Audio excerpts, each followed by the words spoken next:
In this video, we're going to explore the elements of risk culture. The McKinsey Group defines risk culture as the norms of behavior for individuals and groups within an organization that determine the collective ability to identify and understand, openly discuss, and act on the organization's current and future risks. The Institute of Risk Management says risk culture is the values, beliefs, knowledge, and understanding about risk shared by a group of people with a common intended purpose, in particular, the leadership and employees of an organization. We can identify 6 elements of a risk culture. The first of these is a clear and well-communicated risk strategy. Second, are high standards of analytical rigor and information sharing across the organization. Third, there is rapid escalation of threats or concerns throughout the organization. Fourth, there is a visible and consistent role modeling of desired behaviors and standards by senior managers. Fifth, are incentives which encourage people to do the right thing and think about the overall health of the whole organization. And finally, there is continuous and constructive challenging of the actions and preconceptions at all levels of the organization. The Institute for Risk Management provides this model to explain how a risk culture comes to be. It begins with personal predisposition to risk and how it interacts with the personal ethics of the members of the organization. These personal predispositions and ethics generate personal behaviors that take place in the organizational culture and ultimately give rise to the risk culture. So you can see the critical role that people play in the risk culture. The Institute for Risk Management provides this risk culture model, and there are 8 different aspects organized into 4 themes. The themes are tone at the top, governance, decisions, and competency. We're going to unpack the 8 different aspects. The first theme in our risk culture aspects model is the tone at the top, and it has 2 aspects: risk leadership and responding to bad news. Risk leadership pertains primarily to providing a clear direction for the culture of the organization. Senior management sets clear and consistent expectations for managing risks throughout the organization. And then leaders role model risk management thinking, and they actively discuss risk appetites and risk tolerances, as well as all risk issues. How will an organization respond to bad news? They should welcome disclosure. Senior management should actively seek out information about risk events, whether it is good or bad.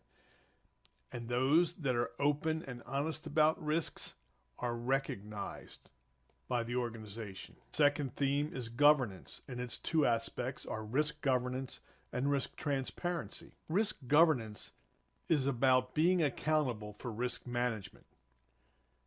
Managers are clear about their accountability for managing business risks, and role descriptions and targets include being accountable for the management of those risks, responsibilities, and targets. Risk transparency is concerned with the flow of risk information throughout the organization.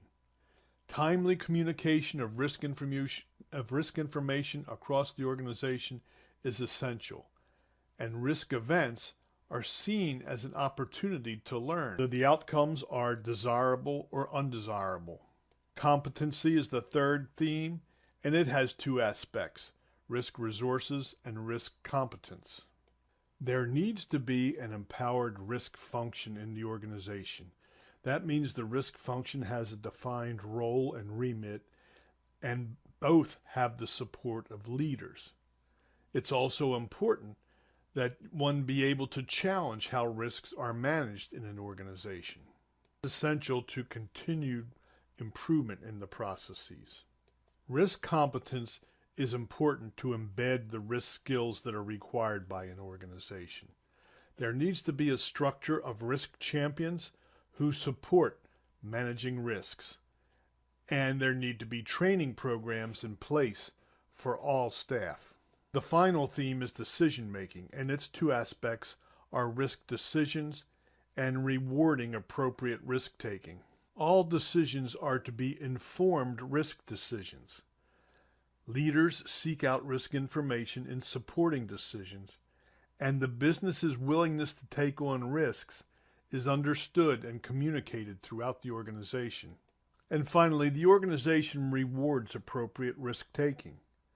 Performance management is linked to risk taking. Leaders are supportive of those actively seeking to understand and manage risks. Here's an alternative cultural aspects model. On the left, we have themes: transparency of risk, acknowledgement of risk, responsiveness to risk, and respect for risk. And the aspects are given in the middle in the arrows. Transparency of risk depends on communication, tolerance, and level of insight. And this model indicates conditions that result in high risk with regard to transparency of risk. If communication is poor, tolerance of risk is unclear, and there's a lack of insight, the transparency of risk is going to be poor. Acknowledgement of risk depends on confidence, challenge, and openness. If managers are confident but careful, if challenge to the way things are done is constructive, and if honesty is rewarded, whether it is good or bad, then acknowledgement of risk will be strong or a low risk concern in an organization. Responsiveness to risk depends on the level of care and the speed of response. If the level of care is indifferent and the speed of response is slow, then responsiveness to risk would be a high-risk concern in a particular risk culture.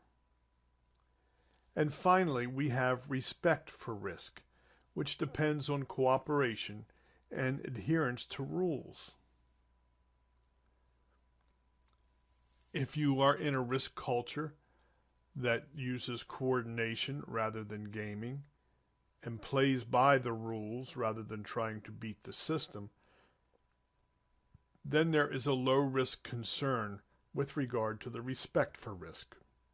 There are any number of risk culture frameworks and models out there, and if the ones that we've reviewed don't suit your needs, feel free to investigate them.